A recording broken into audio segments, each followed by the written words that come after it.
We have all talked about NIL and the benefits, the good, the bad, and the ugly, and the wild, wild west of it. But I would certainly want to have this conversation with nobody other than AJ Black when it comes to Jordan Addison. Listen, is the man going to USC? Is he staying at Pitt? There's so many questions that I just don't understand, but I think that's the nature of the beast when it comes to NIL these days. Let's talk about that, and maybe a little draft talk while we're at it.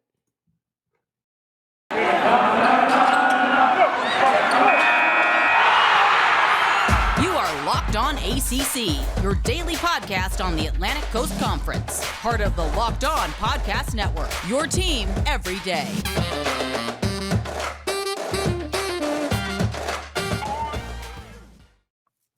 What's going on, everybody? Welcome to today's edition of Locked On ACC. I'm your host, Candace Cooper, joined by AJ Black from Locked On Boston College, and we are locked and loaded and ready to go for a great episode here. We're going to talk a lot of football. I'm super pumped that you guys make us your first listen each and every day. You can find us available wherever you listen to podcasts, and especially on YouTube. Leave all those comments. We love it when you talk positive to us. But AJ, I'm so glad to have you here because I'm always looking for a good football expert. How's it going? Good. It's great, Candace. It's been a crazy month since we've last talked, and I can't wait to get into some ACC football.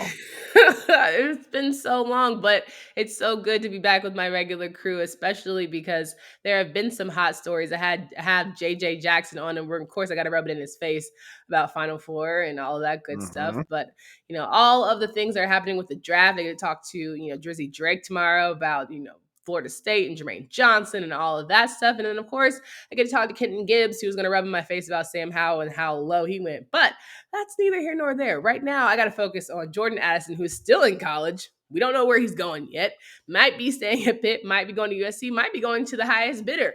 NIL has been the Wild Wild West, as we know, but there has just been a lot of conversation. So how it started, right? The Blitnikoff Award winner, Jordan Addison, who said he was taking his talents to USC because of a multi-million-dollar NIL deal that he was set to receive. And then everything kind of fell apart. So, AJ, I'm so glad I have you here to help fill in the blanks. Please let the people know what's going down. So the news broke on, I think it was Saturday or Sunday, that Addison had signed, I think it was a $3.5 million contract, an NIL contract with USC. And that immediately blew up sports, Twitter, sports, everything. Everyone was talking about this because the deal was crazy because you look at what the Pittsburgh Steelers are paying their second round draft pick, and it's substantially less than what Addison would make at USC. Insane. That being said, then the news starts to trickle out. You see Pete Thamel, Ross Dellinger from SI. They're all starting to get little bits and pieces of the deal. Basically, what ends up happening, you hear that Pat Narduzzi called and texted angrily at Lincoln Riley at least 2 or 3 times on that Saturday, kind of like, what the hell? What are you doing? Mm-hmm. And all of a sudden on Sunday morning, you hear that Addison may have gotten more money out of Pitt to stay with the Panthers. Oh, wow. Then yesterday, Thamel comes back out again and says that Addison is going to enter the transfer portal, but he doesn't know where he's going to end up because there's 3 schools he's looking at. USC, Alabama, and Texas. Now, USC was the one that you just mentioned, and that's the big one that everyone's talking about. He gets to be with Caleb Williams and that offense with Lincoln Riley. Makes a lot of sense. Texas, he'd work with his wide receivers coach, Brandon Marion, who ended up going to Texas, I think it was the beginning of last year. He's got a good relationship with him. And Texas they've got all the money in the world to spend on a kid like that. And Alabama's Alabama. Yeah. Right? Sure. And then there's obviously the possibility, now it seems slim to none, that he would return to Pitt. And that's where we're at now, is that he has not yet made a decision, and he's just going to try to milk out, I guess, who's going to give him the most money.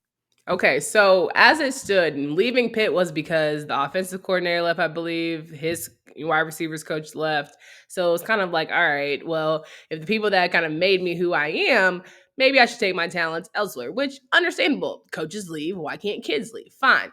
Then you start to have the money play into it where you're like, how many $1 million? You're like, listen, maybe they were doing that, but if they're doing this in public, I can only imagine the kind of money they've been doing in private. I don't know. Has that always been a sort of ballpark number for things, or is this like a new, hey, millions of dollars is the name of the game? Well, it all depends on what was behind the scenes, right? Because I think what turns people off right now is that the dirty laundry that we never saw but knew was happening is now completely in the open. Yeah, And they're shoving it in your face. And true. it makes people uncomfortable because Of it's course. gross. But you feel you want the players, you know, on one hand, you want the players to get all the money that they can. And I am Right, never going to fault the player for doing that. You right. know, this is amateur football, but like in the end of the day, if the market dictates that they can get that kind of money, then go get your money, right? That's fair, But on yeah. the other hand, it's still kind of It's gross. it just doesn't feel right, right? So Yeah. now all of this is now up open in the air, and whose fault is this? Is it the boosters? Is it the Mm. players? Is it the coaches? It's the NCAA's fault. This is all on Mark Emmert for doing nothing for Yeah. 20 years. And He our put guys quote unquote stepping down, like perfect time, right? You yeah, don't want to have the whole responsibility and actually see things to come to pass where there's a process in place. No, no, no, no, no. I'm gonna take my talents elsewhere. yeah, I mean, he had all the opportunity to put some guidelines down to make this work, and then instead, it seems to me like he did this on purpose so that it would blow up, and then he could go, "Hey, look, you guys all Mm, wanted this. This is what's happening." And yeah. it just seems like that was it seemed kind of vindictive, and Mm. it seems that he's leaving this giant mess for whatever the next NCAA president. And I mean, before we even recorded this, Ross Dellinger of SI again just tweeted out that an article that the ADs and sports administrators throughout the country are about to start passing legislation and rules within the NCAA to kind of try to rein this in because we're only 1 year into NIL and it's already insane. Yeah, and you know what's crazy is like this is football we're talking about. And I know, we spent the day and said this conversation would be about this, but I can only imagine what the conversations are around basketball and why some of these guys are deciding to return or some of these guys are going to different schools. There's a lot of money at play. And even you think about Olympic sports where you have a lot of young ladies who are getting lots and lots of money to be influencers now, to have Yep. all these different kind of deals on these TikToks and social medias and all this kind of stuff. It's crazy because there is no regulation in place. So while we are assuming that everyone means good business and is giving these deals in good faith, so you'll stay at their school, we're hoping that they see it through. We're hoping that they pay dividends at the end. They don't fluke at or make some sort of addendum in their contracts and screw them over. If, like, let's say they get hurt or anything of those sorts of things happen. Like, we just don't know.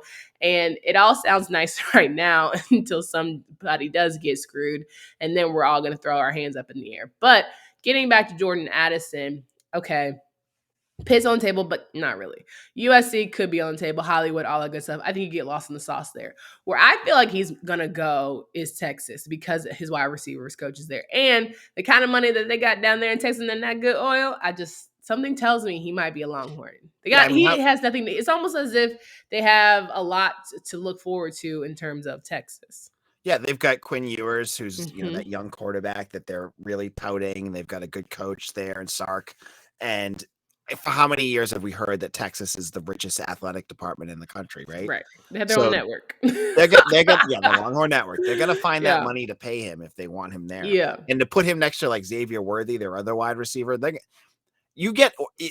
pony up the money to get Addison there. They immediately have two of the best wide receivers in the country and an Yeah. offense that could put the Big 12 back into the title picture again for the first For time in sure. how many years?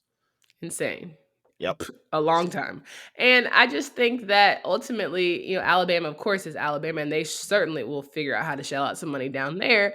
But you get lost in the sauce down there. We know Jameer Gibbs is going down there to be the new running back after transferring from Georgia Tech. And I know you want to have all your high flyers and hit makers, but I think it says something about going to a school like a Texas, and you can really help put that quote unquote back on the map and pretty much sell yourself to get an opportunity to be in the NFL draft. But as we saw, some of the top names don't necessarily make it to the top numbers of the draft. So we'd love to get thoughts about our guys that we felt like were head scratchers in terms of just who we were surprised didn't go far. So we'll start there because it's a long off season. There's a lot of things to talk about. We have plenty of time to go over that. But we know that summer is coming, and with summer, you're going to need some food on the go. Built Bars are the perfect snack to take with you on family vacations.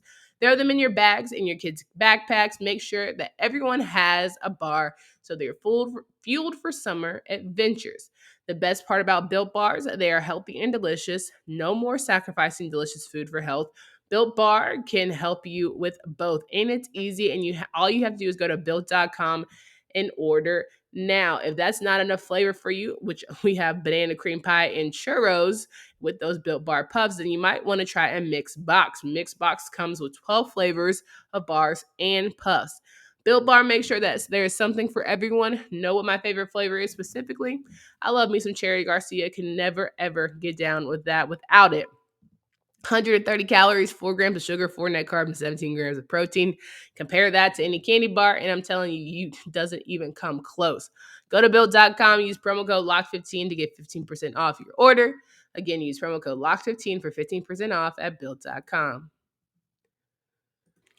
So we're rocking and rolling here with AJ Black of Locked On Boston College, and we're talking about football here. Jordan Addison of Pitt might take his talents elsewhere, might go to USC, might go to Alabama, might go to Texas, but hopefully he stays in the ACC because that will obviously fare better for our conference, right? And we also have defending ACC champions Pitt, who certainly are trying to keep themselves in the conversation. We know that they have a lot of good contenders trying to come in their way, but let's talk about the draft here a little bit. I want to talk about that because we have all season to prepare ourselves for what the ACC schedule will look like. So when we talk about guys who we just were a little bit surprised about and didn't go as high as we thought they would, AJ, I know there's a couple. There's got to be a couple here out of the ACC that you were like, I wonder what people didn't see because I thought I saw it when it came to being drafted. Yeah, okay, so the first one, I'm going to push it right back to you. I want to know what happened with Sam Howell.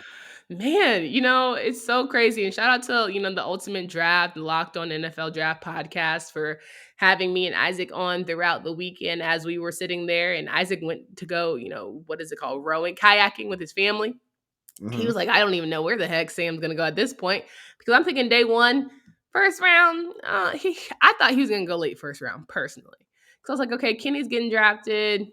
Everyone seems to be wanting homers with, Icky going to the Carolina Panthers, being from Charlotte. I'm like, all right. Then I started to look at the list though, right? And I was looking at who actually had picks. And when I was rummaging through it, I was like, yeah, they need a quarterback, but not really. And as you kept rolling, you're like, all right, we can do that for 1, 2, and then 3 rounds. And after 3 rounds, I'm like, all right, is this boy gonna get drafted? I'm just a little bit confused. So I said to myself, I literally said verbatim, whatever, anyone else could check me. I looked at the Commanders and I told, my partner, and I was like, he's probably gonna go to the Commanders because that's a good quarterback competition for him at the end of the day. If you don't go there, I don't know where else he's going to go on this list because anyone else you can make an argument for. And so seeing him get drafted in the 5th round, luckily it was the top of the 5th round. It definitely wasn't the kind of money. I'm sure he probably made more NIL money than he did getting drafted in the 5th round, but what was he there to stay for? We saw 2 of his guys from the O-line, probably the best, even though that's questionable, get drafted to the Giants. He would have stayed and then got blasted every time he went out on the field.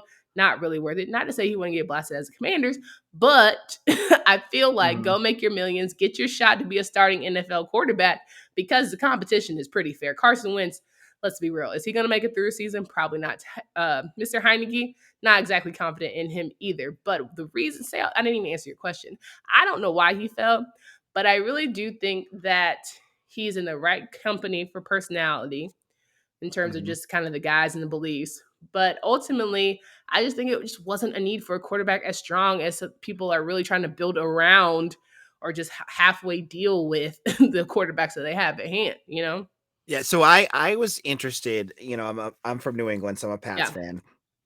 And I promise I'm not obnoxious about it, but it's fine. When the Patriots when they drafted Bailey Zappi out of Western Kentucky over Sam Howell, I was like, really? Yeah. And I get this gut reaction to any quarterback that is a systems quarterback for an air raid. And that's what Western Kentucky is. But I have to get over that myself because Patrick Mahomes was, Texas Tech, and they had the same thing. So they could be good. When I look back, I was like, why didn't they go with Sam Howell there? It seemed like a logical choice, and it just didn't make any sense to me. I thought every projection you saw had Zappi below Howell. And I just thought that was going to be a slam dunk there, and it just never happened. Do you think Belichick, but you know how he loves to kind of do those obscure picks where he's like, yeah, I got something to pull one The whole over on you draft guys. was like that for him. he had like a third or fourth round pick in the first in the first round. I was like, what are you Yeah. doing? I He's don't like, know. I'm gonna show you guys that I know what's really about football. Boom, shakalaka, gotcha. Like, okay. Yeah. Yeah, it is what it is. But another name that popped up that I was Yeah. surprised, and it wasn't even like a surprise because I kind of knew it was coming, Mhm. but it's just kind of sad, and it kind of links into the NIL deals. Justin Ross at Clemson. I mean, Yeah. 1 year, a year and a half ago, he was a locked first Yeah. round draft pick, Yeah. and then he gets hurt, and now he is signing a free agent deal. Now I want to see this guy. I want to see this guy rock. Which Sure. he is, and that's a perfect landing spot for him. With an offense like that just lost Tyreek Hill, they're looking for wide receivers. If he can show that he's completely healthy, that's going to be a really fun story, and a really good success story coming out of the ACC. But Yeah. again, that with the NIL stuff, that's like you wished he could have got his money because Right. he would have, if he was there 2 years ago and Dabo wasn't trying to hold down the NIL stuff. I don't know what they're doing in Clemson with that, but I've heard a lot about it. But Yeah. It's um, crazy. but you wish that you see why college football is so dangerous and why guys want to just get out and play. Yeah. Justin Ross is that perfect story, but he He still hasn't is. written his ending yet. So Yeah. hopefully that'll happen.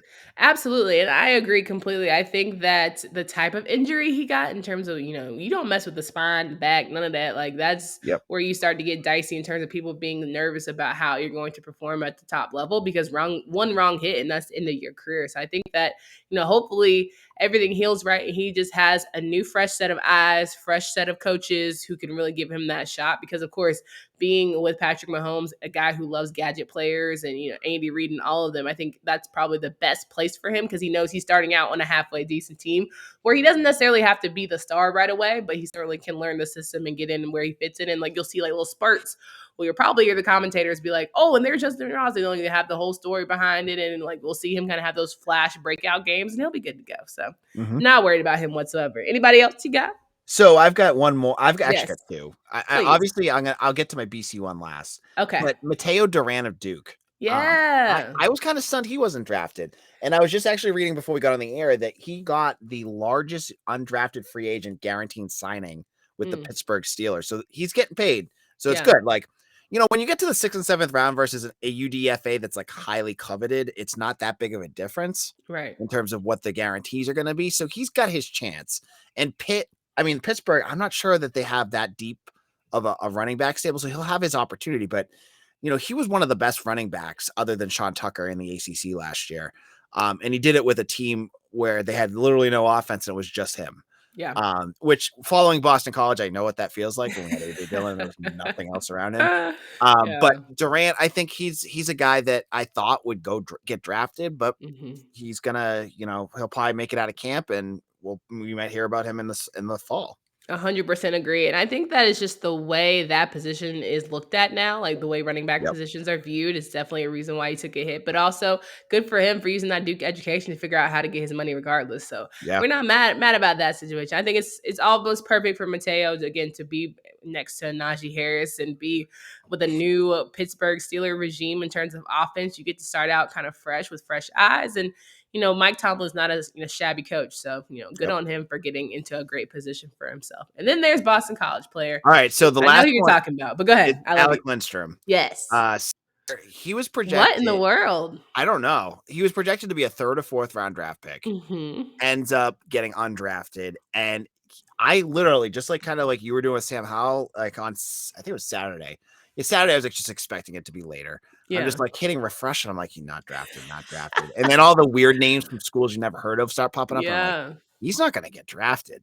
Right. And he didn't. And I, for the life of me, cannot figure out what it is about him. I had my co-host Mitch Wolf, who does a lot of scouting stuff, and he's like, I don't know what people saw that they didn't like about him. Yeah. He's a smart dude. He's had a long run. He's got the family lineage with Chris playing for the Falcons. And he just kind of fell off draft boards, and we're not even sure what it is, but that's what. Yeah. It's crazy to me. I mean, that speaks to why this is all a guessing game at the end of the day. Like, you can Yep. be so high on people unless it's like an absolute number one without a doubt, without a question, blah, blah, blah. Everyone after that, it's like, Yeah, you're exactly. hoping that you're right, but you just truly don't know. And when you look at all these war rooms, you're like, what do they want so badly, or what do they feel like they're lacking? It really is all personal preference, which is just wild to me. But in the day, it's a show and prove league. Like, you get in there, you get your spot. All you need is the opportunity. Not everyone can say that, right? Some people are signing arena football league deals, or USFL and all that kind of stuff. So at least he gets a shot. Yeah, I think he is going to be better than what people expected. But Yep. of course, it's almost better sometimes when you get to play with that chip. So we'll see. I want to wrap up today's show here. A little draft talk, of course, but I want to get you guys prepared of other things that AJ and I will be talking about throughout the spring and summer. But first, with ever increasing numbers of making models, it's now impossible for your local chain auto parts stores to stock all the parts you need. Save time and money when using Rock Auto. Why choose to spend so much money for your chain store parts at a car dealership when you can choose Rock Auto, the family business serving do-it-yourselfers for over 20 years? Rock Auto prices are reliably low for every customer. They have everything you need. Go explore their easy-to-use website today to find the solutions for your auto part needs. Go to rockauto.com right now and see all the parts available for your car or truck. Right locked on in there. How did you hear about his box? So they know we sent you. Amazing selection, reliably low prices. All the parts your car will ever need. So wrapping up the show here, AJ Black locked on Boston College. And of course, we are talking draft mostly throughout the spring and summer. But of course, we got to get a little bit of getting you ready for the season action. And of course, Boston College doing big things. I know that transfer portal is not a huge thing for you guys, but at the end of the day, is there anything we should watch out for as we're looking at some of these teams up north, whether it's Boston College, Syracuse, or the like? Because I stay down here in the South a little bit. I get a little distracted. Yeah, I mean, Boston College, it was interesting. I saw BetOnline, one of our sponsors, Mm-hmm. released their odds of the number 1 draft pick in the 2023 NFL draft. And you get all your blue bloods in the top 4. It's, CJ Stroud of Ohio State, Bryce Young and Will Anderson of Alabama. And then I think it was one of their offensive line, Paris Johnson of Ohio State as well. And then at number 4, sitting at number 4 was Phil Dracovic. Yeah. And it was 16-1 odds on BetOnline. And I was like, wow, that's interesting. And Tyler Van Dyke was there with him too. So there we go. I got hammered last year on our podcast because I went into the season saying Boston College was going to go 9-3, and they ended up going 6-6. But I always go back to, what the hell was I supposed to say? I did not know the quarterback was going to get a catastrophic injury and be out for most of the season. The most important person on Boston College's team. And I still get ripped for it because they're like, well, the coaching staff shouldn't have had a backup. I'm like, well, Halfley took over in the middle of a pandemic and brought in guys as developmental. I don't know what else he's supposed to do. Right. So I keep going back to, if hype is hype, right? And sometimes May hype is not the same as what it should. It's not fair. It's unrealistic. And the bettors, who knows what they know, but you get a quarterback that can light the world on fire and throw for $1 million. We saw what Sam Hartman did last year. We saw what Kenny Pickett did. You get Dracovic out there healthy and staying healthy with Zay Flowers out there. Hey, I'm just saying, that's enough to really cause a lot of problems for a lot of other defenses and could put BC in a position. Their over under I see it's like 6, and I'm like, that seems like real easy money right there. Yeah, listen, I cannot wait to have that conversation about Boston College and the rest of the Atlantic, because you can make an argument for Boston College. Like, I don't think their defense will maybe necessarily be up to snuff the same as NC State's with all the guys that they're returning. Yep. But I still feel like they have a lot to prove, and they definitely want Halfley to have a big season coaching wise, because listen, this is year 3. What we doing? Yeah.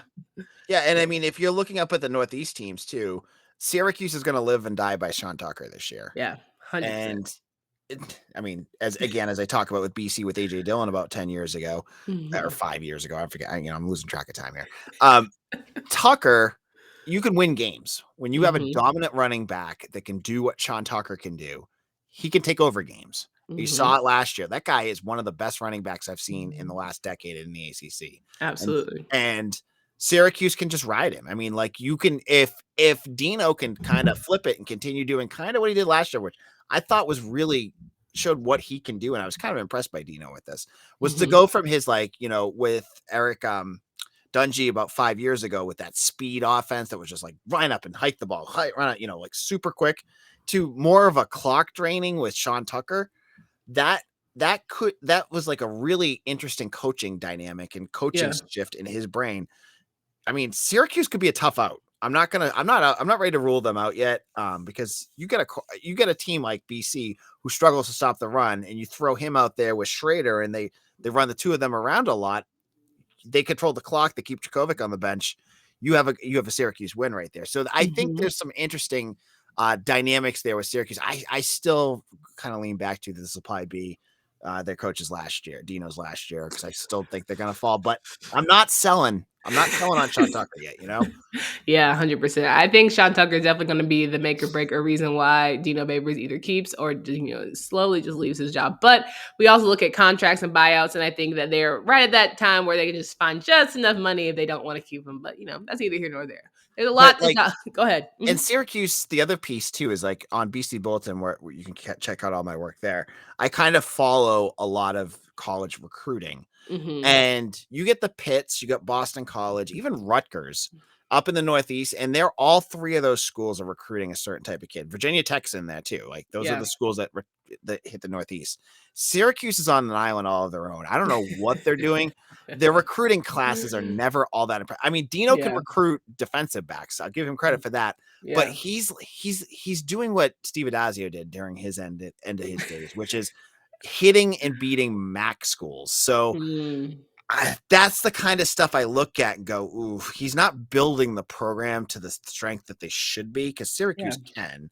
Yeah. So that's a bigger concern, I think, in terms of like, what do you have other than Sean Tucker? I don't see much coming up, that kind of thing. Yeah, that's good to note. People always wonder why, guys get fired. Sometimes it does come down to, well, who are you even trying to bring in to your schools to attempt to make it better? So that's definitely something to keep an eye out for. And again, we have plenty of time. The summer is going to be long and there's going to be a lot to talk about. Next week, we'll talk about draft takes, there it is, that we felt like, hit. Guys that we felt like, okay, that was probably why he should have landed where he landed. I think he's going to be really good, especially around the ACC, because there were a lot of good ones.